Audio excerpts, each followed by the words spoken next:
Welcome in, everybody. We're going to talk about the East region tonight. March Madness is here. My favorite time of the year. I love all sports, but March Madness is the best for sure. I got Max and Alec here from Shot Quality Bets. Excited to be talking with them. Shot Quality Bets, great information. I love how innovative the stats are. They're not like everything else that you see out there. Fantastic stuff. Looking forward to breaking down these games here with the guys. First, Max, how are you tonight, man? Oh, I'm doing great. And yeah, we're breaking the East region. I'm usually in the East time zone, but not today. I am out in Vegas, hanging out for the week. Musa and Justin, the whole SQ team will be here as well. So we're going to be having all kinds of exciting stuff here on deck for this week. So I just absolutely, like you said, cannot wait to get it going. Can't lie, I'm a little bit jealous that I'm not out in Vegas with you guys, but one of these years. Alec, how are you doing tonight, man? It's good to talk to you. I'm doing great. I'm glad to be on the show. I'm excited for my boy Max. He's got his Xavier Musketeers. The Muskies going in like what, an hour, if that. So they better win because I don't want a Debbie Downer in my hotel room for the next couple nights. Oh, I will not be down at all. It's the best time of the year. Win or lose, we show up, we have fun. That's for sure. But it will be an added bonus. So let's see. There you go. I'm an Ohio person as well, so I'm rooting for the Muskies as well in that one. We'll see. Hopefully they can get that one, and then you never know. They might even be able to win the next game if they win this one tonight. So well, that's for a different bracket. So let's talk about the East region here tonight. Let's dive into the games one by one. We'll kind of go through each game, give our thoughts, kind of look at the stats of how it breaks down, and then we'll kind of give a general projection of how the rest of the bracket may go. You know, who you guys would put in your final four from the East, things like that. So let's start it off. We'll just go in bracket order. Duke versus the 16. Obviously, we don't have a line on this one. So we'll just keep moving here on this one. Duke's going to be a massive favorite, of course. I don't like betting those games where one team's a massive favorite near as much as some of the other competitive ones anyway. So let's move on to Mississippi State and Baylor. I believe this is a Friday afternoon tip time. I think the first one on Friday. So I like those afternoon tips. The first game, they get a lot of views. So a good game here. We got Mississippi State laying 1 point, 144.5. I have very little on this one. I did lean Baylor initially. They're 358th and away from home rating, which does make me a little bit nervous. So I'm not really sure which side to take here. So I'm going to let you guys give your thoughts here. Alec, why don't you go first? What do you think of this matchup between Baylor and Mississippi State? Well, I mean, when I break down these 8-9s, like, and sometimes 7-10s and even 6-11s, they seem to have some pretty close spreads nowadays. And Shot Quality loves Baylor and would suggest that Baylor is a much more talented team based on shots taken. And in a way, I kind of agree because VJ Edgecombe is going to be the best player on the court on Friday. He's a lottery pick, one of the best freshmen, not named Cooper Flag in the nation. They also have Norchad Omier, who has tournament experience. When he was with Miami, the big is one of the best when it comes to shot quality, points per possession, and shot making. And then, of course, Scott Drew. Got to give the coaching edge to Baylor as well. Shot quality gives not a significant edge, but pretty solid edge for a team that's catching a point, should win by at least a possession is what we're saying. Now Baylor we were talking before the show, Max made a great point. They're kind of our white whale. We just can't catch them. We have them rated so much higher than they've been all year because they just can't win away from home. So do they finally figure it out come March Madness this late in the season? I don't know. But for me personally, I'm going to ride with the data. I'm taking Baylor. It's actually one of my plays out of the East region is Baylor catching a point. All right, Max, give us your thoughts as well. But you can also see, guys, I'm sharing my screen. This is the kind of breakdown here from Shot Quality. This is the matchup simulator where you can just see the two sides side by side. Baylor getting great shots, obviously. Their offense, they have a superstar to run the offense through. It certainly helps a lot. Shot Quality is projecting a bit of a Baylor win here. Baylor's been a little bit inconsistent. Are we going to get their best here on this one? They've been very good with the catch and shoot three-pointers. We can see that that's a defensive weakness for Mississippi State. So we'll see how that weighs in this one. But Max, what are your thoughts here on this one real quick? Yeah, this is one of the tougher ones. And, it's a tough one to start the day. But I have not bet it yet. If I do take a side, it will be Baylor because I think this one's going to come down to three-point shooting. And both these teams, surprisingly, you would think Baylor, Mississippi State probably defend the three pretty well, but these are, bottom 50 teams or so in allowing, high quality threes to opponents. So if it does come down to 3-point shooting, I think Baylor will have the edge. They do have the better shooters. Mississippi State does have one guy that is kind of, built for March and Hubbard. He's very streaky. So if he is going early, there might not be any signs of him quitting and Mississippi State could go on a run. But if Baylor is able to, limit his explosiveness, I think Baylor gets the job done here. All right. Yeah, you can see Baylor's been good with their spacing as well. I like to look at the spacing quite a bit because offensive efficiency, if you're consistently getting good spacing, running those nice sets, I think that's a good sign for the future. Baylor's definitely a well-coached team. We've seen Scott Drew make a run here before. This isn't the team that he's had sometimes in the past, but you're up against a Mississippi State team that's been really inconsistent as well. So, all right, let's move on. Oregon and Liberty, which is actually going to be the last round of the game, the round of 64, the last game of the round of 64, I should say. Dana Altman and Richie McKay. I think McKay is a great coach. We know Dana Altman's a great coach. So this is a really fantastic matchup. One of my favorites, to be honest with you. Guys, I'll tell you, when this popped up on the screen, I was kind of mad because I wanted to bet on both of these teams. So I'm like, okay, I wanted to bet on Oregon. I had that same exact reaction. That's why this East region, I feel like, is so tough because it's like Oregon, Liberty. These are two teams that I trust and want to be backing in March. So I had the same. It's funny you said that. I had the same reaction when they put them up. Yeah. It's funny. My son's sitting there by me. And I'm like, no. And he's like, I thought you kind of like those teams. I'm like, I do like those teams. I like both of those teams. Like, I like Liberty as a team that can pull an upset. I like the way they can control the tempo. Liberty is 290th in average possession length nationally. So they're very good at slowing the pace down. McKay is a great coach. They don't go for offensive rebounds. They are good on the defensive glass. You guys know Matheny can light it up at any point. Multiple guys from Liberty shoot the ball really well from three. But I hate fading Dana Altman in the tournament. He's 16-7-1 against the spread in the NCAA tournament.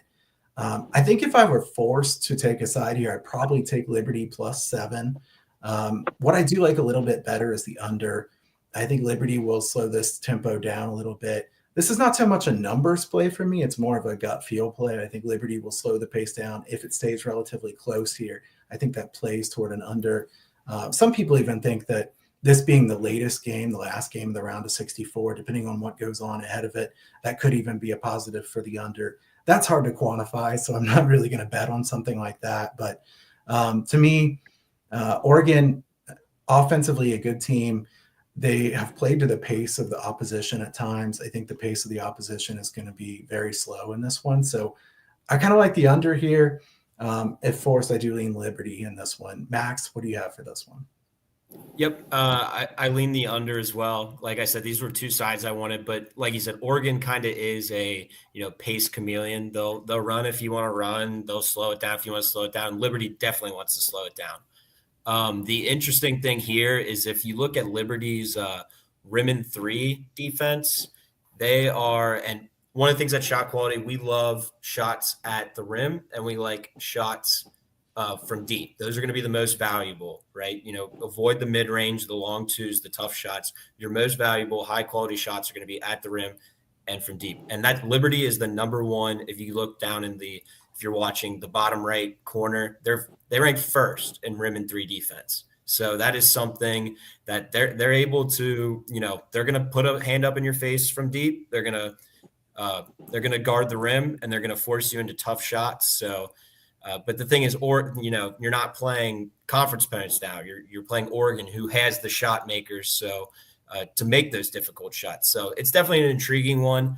I do lean the under. I think it's a slower game, and like you said, the timing of it could get interesting. You never know if game before goes overtime, all that fun stuff. Everything's delayed. Maybe the night gets a little crazy. They get impatient waiting for games. But yeah, this is one where I think both these teams could give Arizona, maybe an interesting game in the next one, or even Akron if they pull it off.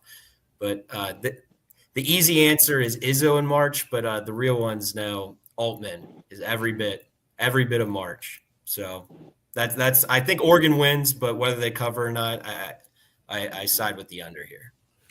Agree. All right, Alec, what do you have for this one?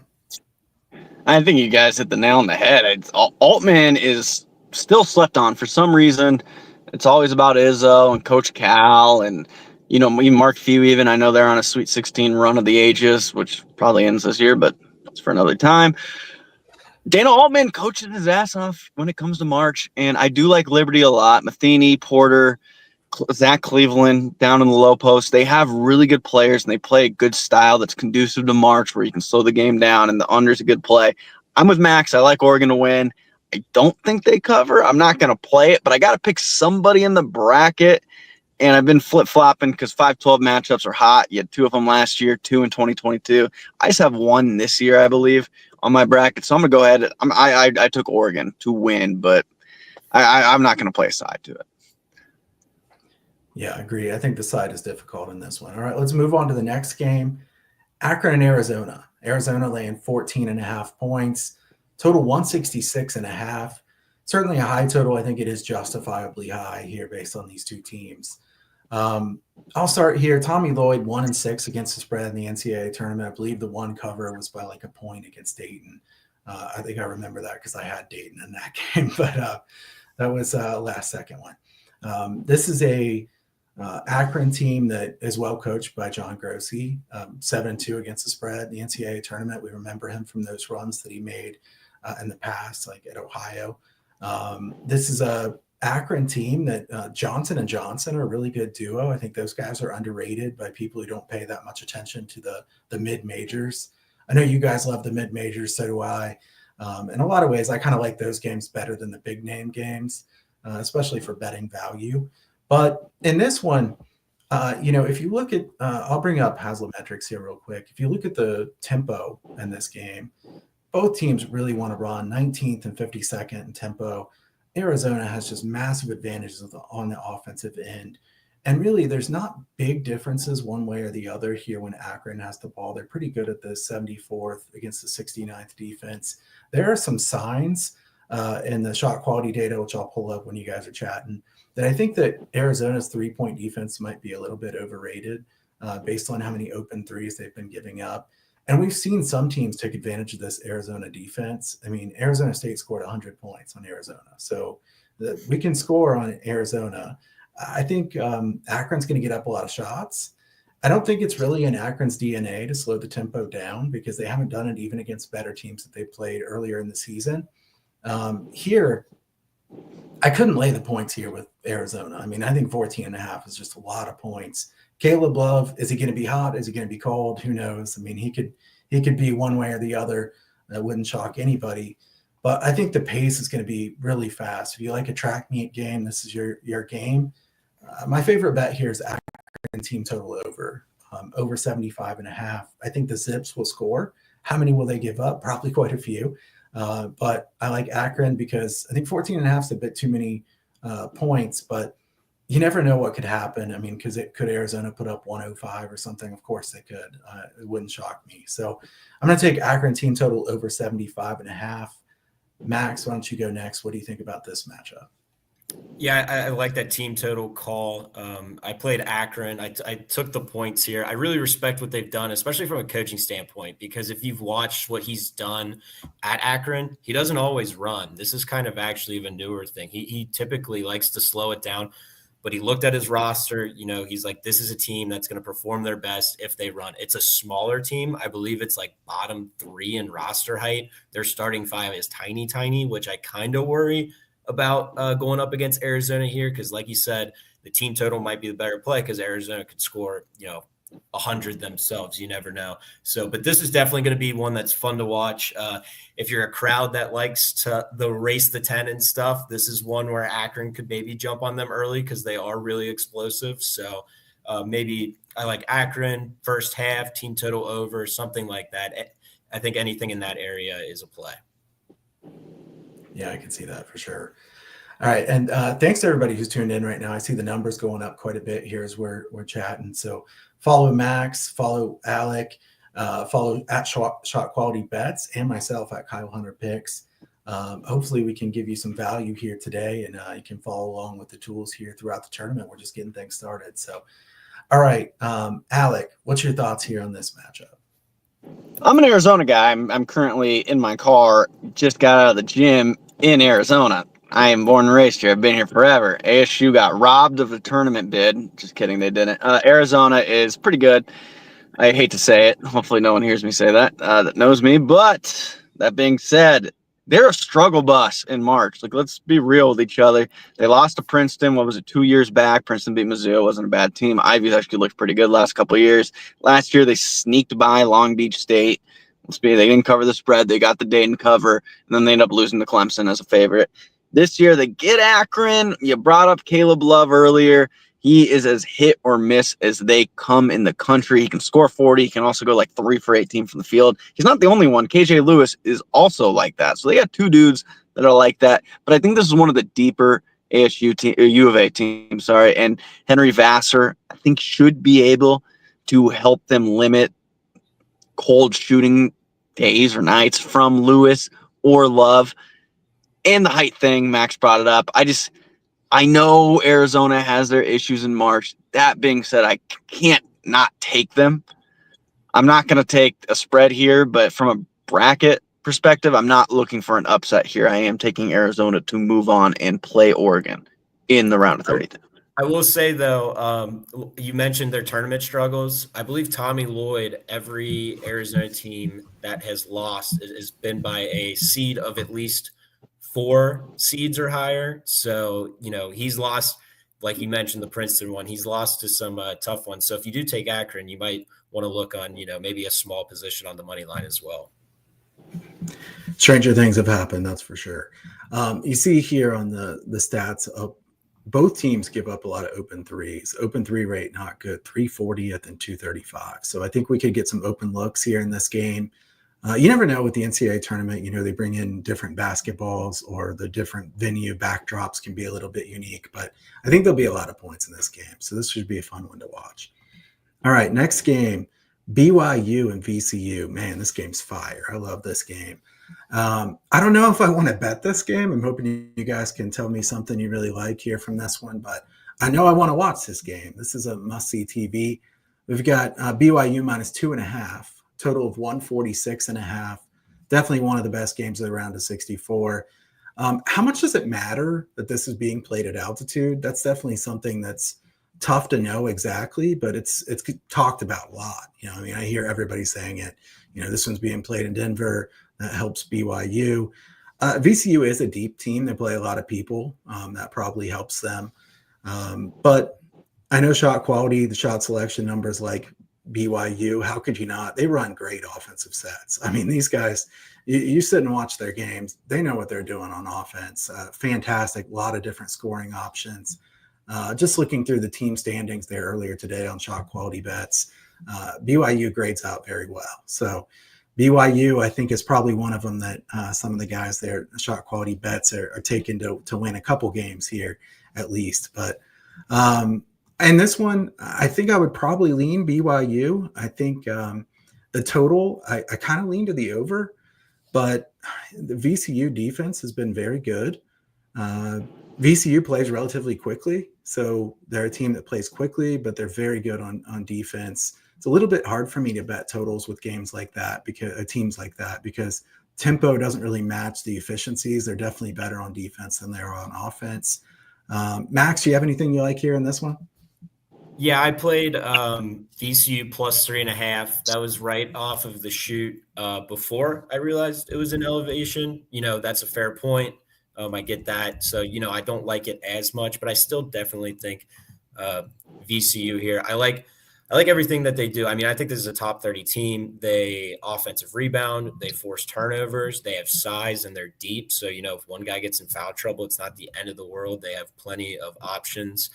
They got a good coach too, in Ryan Odom, who's been there, done that. But yeah, like you said, BYU is a team that we do like though at Shot Quality. So I am kind of nervous because They space the floor and they hit threes. And I mean, it's no coincidence when you look at these teams that are, the best 3-point shooting teams, they're all pretty good in spacing. So they get good looks.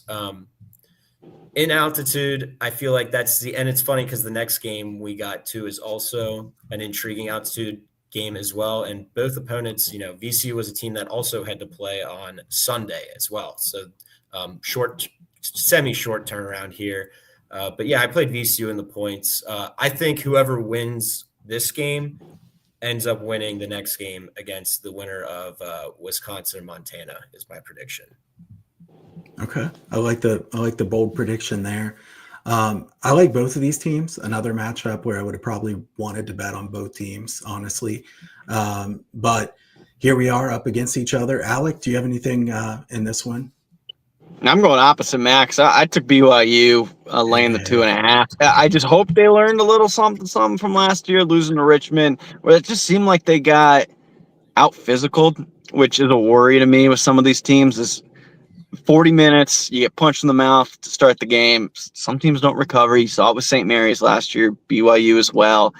I would like to think they learned something, and Richie Saunders is back better than ever. He'll be the best player on the court. They're deep. They got an NBA guy, and Igor Demon, I believe his name is. Dallin Hall. They got shooters. I hope they learned. And I think at 2.5, it's too good of a price to pass up. Shot quality likes them. I like their numbers overall. I think who couldn't, even in Ken Palm, Hasla, Torvik, wherever you look, they are very well-oiled machine on offense. So I'm taking BYU. All right, the shot quality guys going head-to-head here. We'll see who has bragging rights after this one. Kyle, real quick, can we pull up the score? I know we're talking East. Can we pull up the score center real quick for this 16-16 game? I feel like some people might find this kind of intriguing. Yes, we can, of course. Because they're on, I'm looking at it now, they're red hot. Wow. If you're a first half unders guy, you are now 0-3 here. 1.4 points per shot, 1.34 points per shot. I watched like the first 10 minutes before we hopped on. They were hitting every three, and it looks like they haven't cooled down. So if you want a live play, I would look to the under here. Yeah, I like that. Give me a little bit of time while you guys are chatting here in a minute. No, and I just kind of wanted to show off the cool. This is like my favorite tool, being able to find the at the moment what the score should be based on the quality of shots taken in a game. I think is where you're going to get your most value live betting. And I mean, I've done this over the entire season. I did it yesterday. I took the second half under in that Alabama State game. Thank you for the Hail Mary catch and scores to avoid the overtime. So that was good. And I'm going to keep using it for all of March, and we're going to use it out here all week. We're going to be doing shows. So it's going to be fun. And yeah, hopefully if you're watching, live under is what I would recommend here. Yeah, I like that. Mount St. Mary's is not a team that really makes shots that consistently anyways. So it's pretty shocking to see them have 45 points at halftime. Yes. That's why I'm like, we got to pull this thing up. Yeah.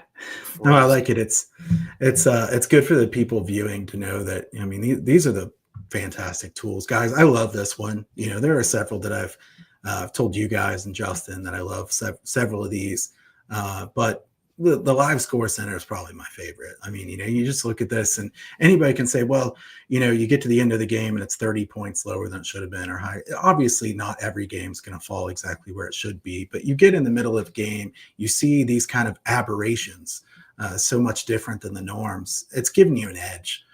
You want every little edge you can find in sports betting. So this is fantastic. I love it. I'm going to see what the line is on this one here as we're looking at the game. Yeah, and it's not just like this blanket score here too, like, because you can also dive in more, see like where they're getting the shots, because sometimes if a team's on fire, it might just be because they're taking great shots, they're getting layups at the rim, obviously, but here if they're just taking a bunch of threes and everything's going in, that's typically something that would regress, especially with Mount St. Mary's and American. American hoop now. Yeah, and American plays slow too, so I'm surprised that this game is, seen so many points. I mean, it was one of the lower totals. Yeah, that was under 153.5 is what I'm seeing out there right now. And that's a pretty big jump from, I think it was 129 before the game. Oh. A bonus Big. live play for the people, but yeah, if you scroll down a little, it'll show you the actual shot selection Yeah. in this one. So they are getting Ooh. good shots, but I mean the majority is threes. Like Americans 17 threes, 13 threes from Mount St. Mary's. So I think they cool down. Maybe it gets a little tight here. Hopefully the game gets a little close. So and they start D'ing up here. Yeah, it's surprising that Mount St. Mary's has gotten so many good shots, but I'm still going to take the under in this one just because it's gone up so much. And Mount St. Mary's games have been very low over the past.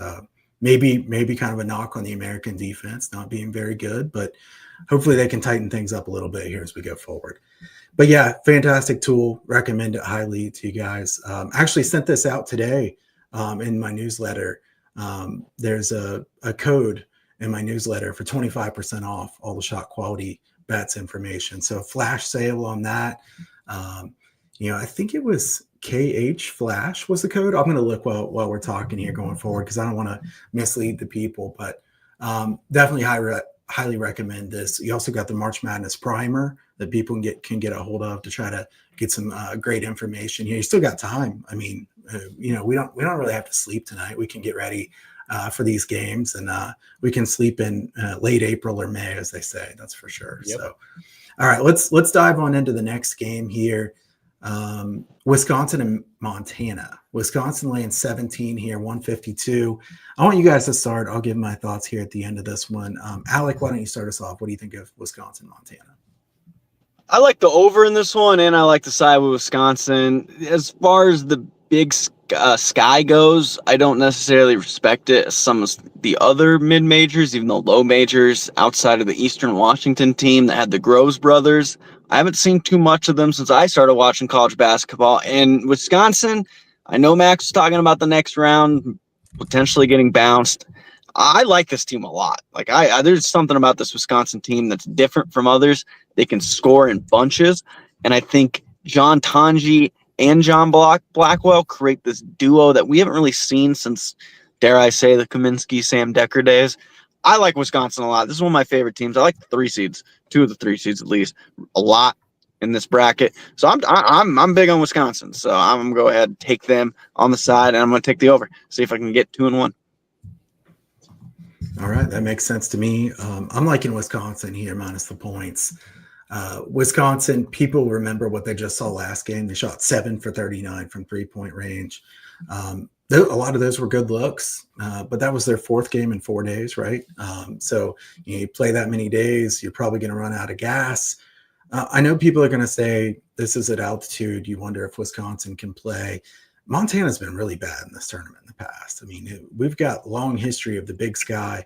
What Alex said there is absolutely true. They're 5-14-1 against the spread, dating back in the NCAA tournament. Montana's 0-4 against the spread in their last 4. Most of them not even close. So I think Wisconsin is being underrated here by the marketplace in this one. So I like Wisconsin minus the points. What do you think here, Max?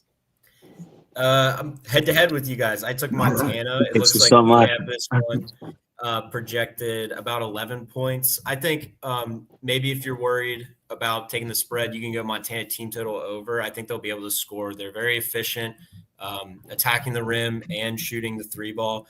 And, you talked about the Big Sky being bad. Well, I would say probably majority of those games, they're not playing at elevation. They're leaving elevation and going. And this is just like VCU. Wisconsin had to play on Sunday as well. And like you said, 4 games in 4 days and then having to go out and travel. And, it didn't even do them any favors really because Michigan won and, they didn't really get rewarded in seeding. So, maybe next year they take a different approach. But anyways, yeah, I think Montana's able to score. I think they'll hang in this one.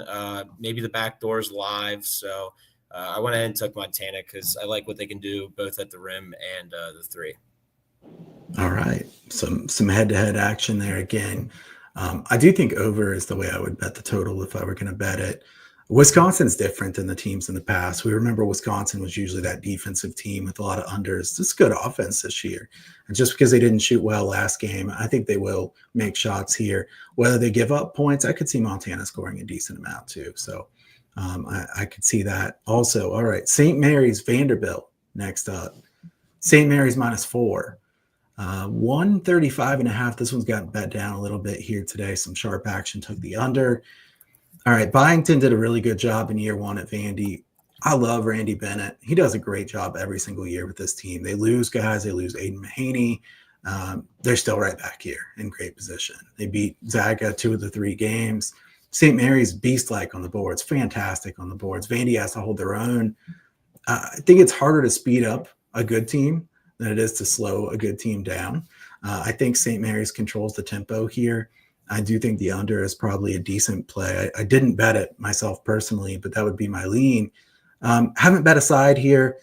Let's see what the guys think on this one. Max, why don't you start here? What do you think of VC or St. Mary's and Vanderbilt here? Yeah, I like both these teams. I think Vandy and Byington, his first year, I think he did a fantastic job. I feel like he got every ounce out of this team that he could. I feel like they won a lot of games they should have won. And then, maybe, they pulled off a couple upsets at home, stuff like that. But I took the first half under 64 in this one. I think it's they're contrasting styles. Vandy usually typically wants to play faster. St. Mary's obviously is going to slow it down. I think it's a real feeling out process, and I think this one ends up being towards St. Mary's style. I think it's a slow game to start, and so I took the first half under 64 in this one. All right, what do you think, Alec? Well, here's the thing. This one was tough for me because we have the value bracket on the site. We had the bracket builder. I went ahead and made my own bracket based off the things I like, 3-point points per or 3-point, the value of 3-pointers in the last 5 games, shot quality, net, offense, and defense, win percentage, all that jazz. And it came out that I should take St. Mary's. Then when you go to the value finder, it says take Vanderbilt. Then when I went to the matchup simulator, this is where I figured where I was going to lay my points and take Vanderbilt. Because if you go down to the key stats for the teams or the shot type stats, you'll see that Vanderbilt likes to run and St. Mary's not the best at stopping it. And then vice versa, St. Mary's likes to be in the half court. Vanderbilt, not too shabby at stopping it. You see it right there at the shot type. I want to say that's Vandy on the left, or that's St. Mary's on the left. They like to be in the half court. I know Vandy doesn't see a lot of it, but that shot quality points per possession suggests that if they do see a lot of it, they will be prepared, because when teams run in the half court, they do not do well. So that being said, I'm taking Vandy with the points, and I'm also taking the under, just like the Wisconsin game. 2-for-1 action, under 136.5. We got early, and then Vandy +4. All right. Yeah, I see the numbers here. A shot quality like Vandy a little bit. I don't know what to do with this one because St. Mary's so well coached. They do control the tempo. But it's hard to lay points with St. Mary's because their games can be pretty close, lower scoring. So I don't know. I think 4 might be a little bit too much for me to lay. I don't know. I think in my brackets, I'm going to put St. Mary's, but I could see taking Vandy plus the points. This is an interesting game. All right, Robert. I have a quick question though about this one. Is there something to being like battle tested as far as Vandy playing an SEC schedule, overachieving versus St. Mary's, who obviously they play the Gonzagas of the world, but yeah, I wasn't sure if you value that at all here. Oh yeah, absolutely. I think that's hurt Gonzaga multiple times in this tournament. Gonzaga has been so good. They haven't quite been able to get over the top. I think if they played that kind of schedule all the way throughout the year, Gonzaga probably would have won a championship by now. St. Mary's is not, you don't think so, Alec, or what do you think? Oh no, I do. It's just a shame that they haven't, because how can you make Lopes got him last year? Grand Canyon ended up getting him in the first round. Punched him in the mouth. They weren't ready. True. That one surprised me, to be fair. St. Mary's not as good as a lot of those Gonzaga teams, so you could definitely say that. Now, I think Vandy kind of overachieved in some ways. I mean, I didn't expect Vandy to be this good, but that's Byington being a really good coach. Great coaching matchup. Who's going to have their guys ready to play? Probably both of them. I think this is probably a game I really want to watch more than I want to bet for too much, honestly. All right, we've got Robert Morris and Alabama. Alabama laying 22.5 or 23, 165.5 the total. I can't get excited to bet this one. I don't know. I mean, Alabama can probably score as much as they want in this game. Do they take their foot off the gas? Do they keep it going? I don't know. I can't bet the side. 23 is so many points. but I'm not taking Robert Morris against Alabama. We've seen how Alabama can get distance with the way they play at that pace. Alec, you have anything you like in this one? Yeah, I mean, I took Robert Morris to win the Horizon. They won the Horizon. I took them a lot in the early conference games. They covered. I love Robert Morris. That being said, I'm taking Alabama with the points. I'll take them with like 40 at this point. I do not buy the Horizon like I don't buy the Big Sky when it comes to the tournament. Cam Woods is a very excellent basketball player, transferred from NC Central, I believe, or one of NCA&T, one of those schools.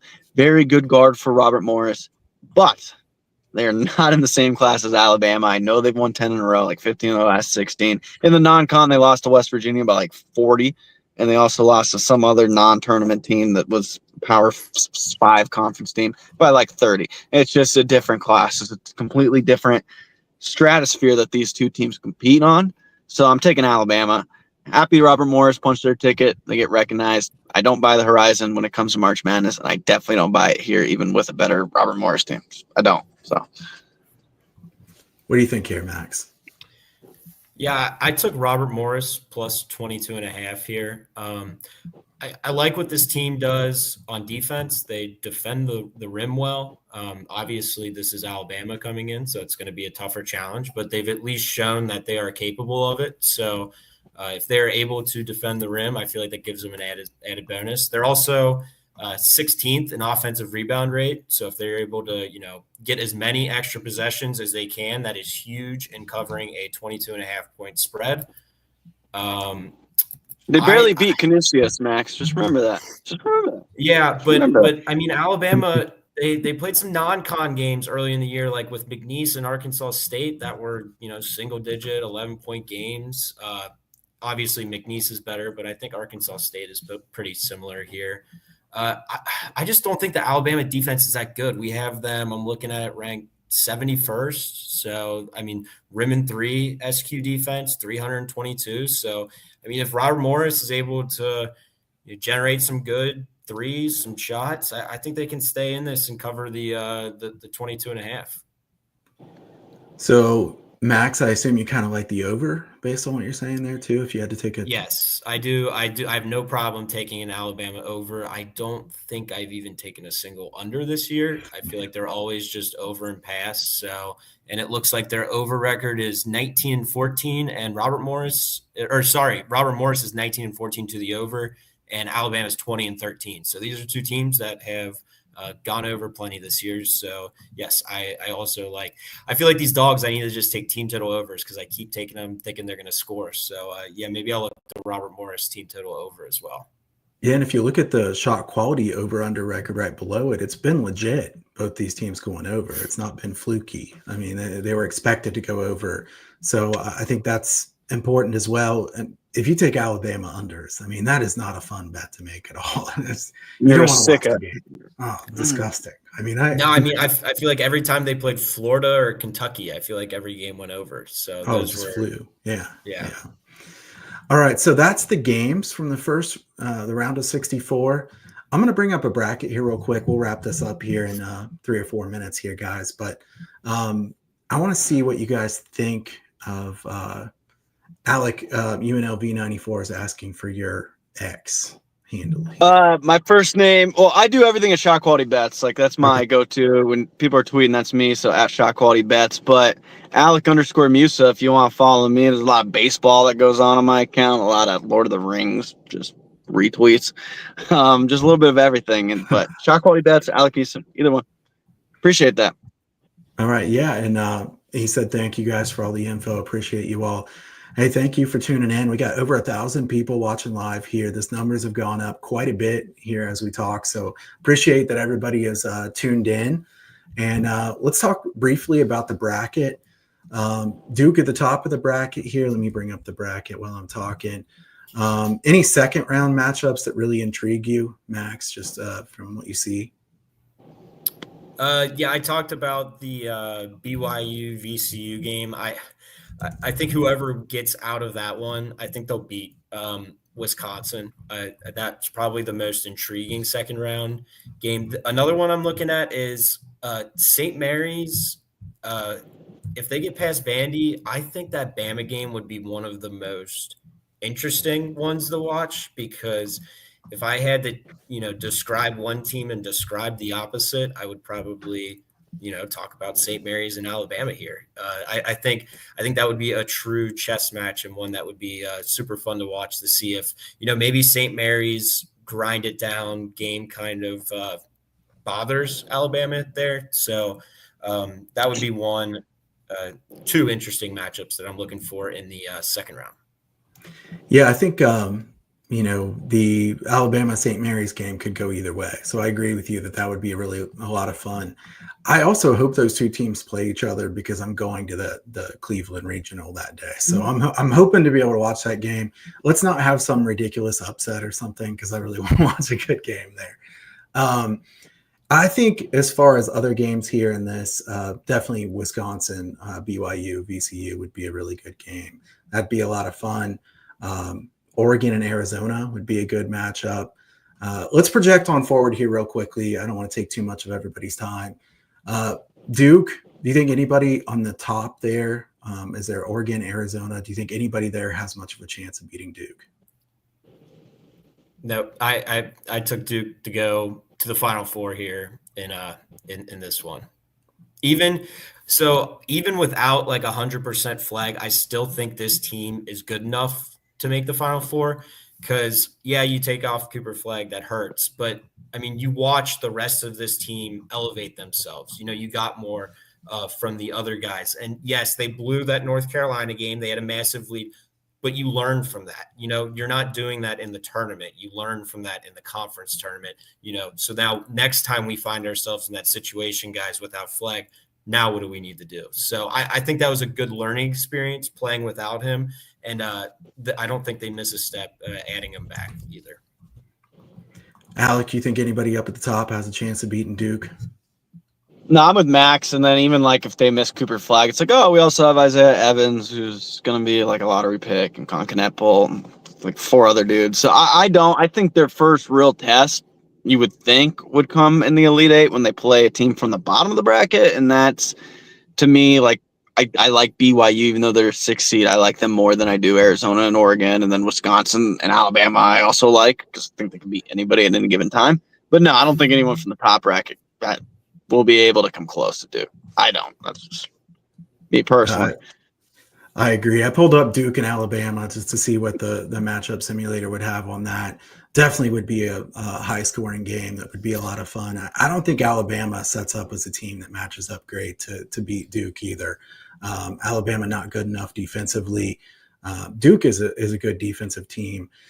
This is a Alabama team that's given up quite a bit right around the basket this year. I think Duke could take advantage of that. So, I mean, honestly, when we look at the bracket, I like to try to call some ridiculous upset of a team getting to the Final Four. I think Duke's probably going to win this region. And I think, even at the minus 105 price that I see out there, I think plus 100 was available at one point.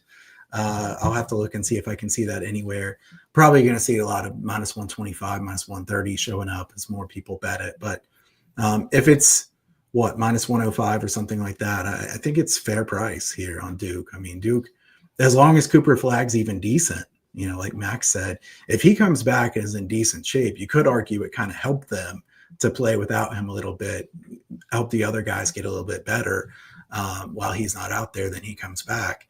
We'll see, but I think Duke is going to be really tough to beat in this bracket. I will say, if they ever get into like a tough Elite Eight game or Final Four game, what do you do at the end of the clock? Because every close game that they've played this year, they've kind of gone the Flag, and he hasn't been the best, whether it's turnovers or missed shots, and they, in those close games. So does he maybe look to give it? Do you give it the Con? Do you trust Flag here in the tournament? Because those are 2 freshmen, or do you go with maybe Proctor, who has a little more experience? So, but I don't think that'll be an issue until, at least Elite Eight and on. So that'll just be something to watch too. Yeah, I mean, maybe a little bit less ISO for Cooper Flag and give multiple options. I think it was a little bit too obvious that it was just going to be Cooper Flag. But, I mean, I think that, that's still a small sample, and it wouldn't shock me if Cooper Flag ISO somebody and roast them in the biggest game of the year. So All right, guys, just one quick question for you guys before we go here. Who do you have as your champion in your bracket? I don't know if you fill out more than one bracket or not, but your main bracket, who do you have as your champion? Well, I'm absolutely a one bracket of integrity guy. Moose is smiling because he knows I talk about this all the time. I took Auburn just because I feel like Florida has the hardest of all the ones, in my opinion. I think Maryland in a Sweet 16 game is kind of ridiculous. I think that's more of an Elite Eight game. Obviously, hypothetical, anything could happen. And then Duke seems to be the most popular choice. So I kind of went with option 3, which was Auburn, because I feel like all of those teams are the same. So if I want to win my bracket pool and set myself apart, but I still want a realistic winner, I went with Auburn. I think I like that they're kind of slept on. They kind of stumbled late, but I feel like they did their body of work already and were kind of solidified in that one where they have, this is their goal. Hopefully Chad Baker-Mazara learned from last year, don't get kicked out. So, so I took Auburn. What about you, Alec? I think he's frozen here briefly. I know. Did we lose him? We'll see. Can you guys hear me? Can you guys hear me? Yep, You're back. All right. Oh boy. No, I'm with Max on that one. I like Auburn. That's who I had when I filled out my first bracket, and that's who I've stuck with so far. I'll probably fill out a couple extras, but right now it's got to be Auburn just because I think they beat Louisville in Kentucky in the second round. Things are going to match up nicely, whether it's A&M and Michigan. I like them against both. 2-seed Michigan State, not the biggest fan of, even though Jace Richardson's a dog. Iowa State, So it's one of those things where I like their perspectives in the Sweet 16 Elite Eight, and then get to a Final Four where maybe a Florida slips up or a Houston slips up and they're eyeing Duke on the other side. And yeah, I could have gone Duke because we just went through the East and it seemed pretty easy to me, but I'm going to go Auburn. I have it as an Auburn Duke rematch. I know they played earlier. What the hell, dude? You copied mine. Plagiarism. Yep. I'm gonna take Duke as my champion. So you guys don't seem to disagree with that too much, but that's going to be my champion is Duke. I think Duke just has a good path set up there. I'm not a Duke fan in general, but I'm trying to have the best bracket possible. And I think Duke's a great team. They have no real clear weaknesses. All right, guys, we've taken a lot of time here to hopefully we've covered a lot of ground here in the East region. I really appreciate both of you guys, Max and Alec, taking the time to do this. I'm going to give each of you a chance here real quick. Max, you start off. Let people know where they can find your work here.